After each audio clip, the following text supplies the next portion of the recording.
So ayan mga team vlogger, no, may pakulo tayo ngayon. Libhasa, marami ako napapanood ngayon tungkol sa mga prank-prank. So siyempre makikiuso tayo, no. Yayariin natin ngayon si Mina ngayong araw na to, ngayong umaga na to. So anong meron? Meron ako dito nga 4 na pirasong sili. At meron na rin ako ditong sopa. Siyempre kinain ko din kalahati para hindi masyadong halata. So dudurugan ko ng sili to. So, bago ipapakain ko sa kanya. Pero para hindi halata, siyempre kunyari kumakain ako, tapos darating siya dito, siyempre makikikain yan, alam mo na yan. Mahilig yan sa ganyan, titikim agad yan. So, ayun. So, tignan na lang natin kung ano mangyayari doon sa ano. Siyempre, ihanda ko na lahat. Dudurog muna tayo ng sili.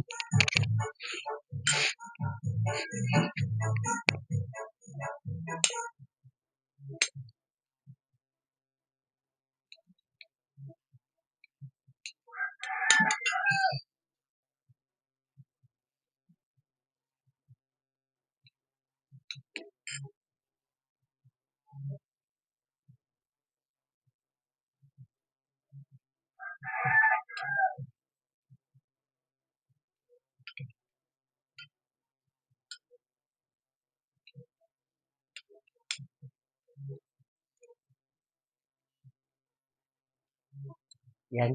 So, hindi kailangan na makita yung mga silot. Tatanggalin natin yung mga kan.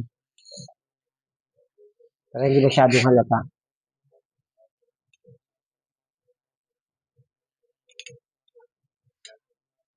Yan.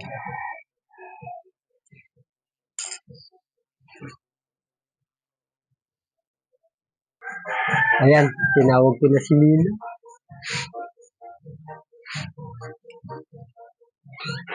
Viva, tingin naman ang supos oh. Yung bumili ka na doon sa baba. Dali na, tinatamad ako eh. Kakababa ko lang eh. Napakatamad naman nito. Dali na, isang subo lang eh. Kapraso lang eh. Ang damot. Lapit-lapit na. Bumili ka na kasi sa baba doon. Kunti lang, pasubo lang isa.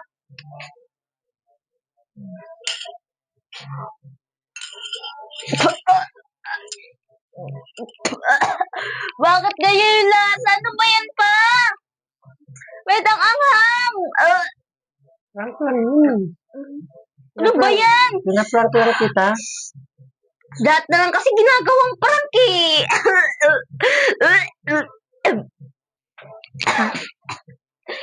Ang anghang. Ano ba yan? Lahat na lang kasi ginagawang prank eh. Kala mo nakakatuwa siya. Prank nga lang yun. Ginagaya ko lang yung napanood ko Bakit kasi. nakakatuwa ba? Ano mo naman di ako nakain ng manghang eh. Prank nga lang yun. Alam mo naman di ako nakain ng manghang tapos gaganyanin mo ko. Alam mo naman kasi lahat nakakatuwa ng ginagawa mo. Lahat na lang ginagawa mong vlog. Sorry na. Ano ginagawa eh?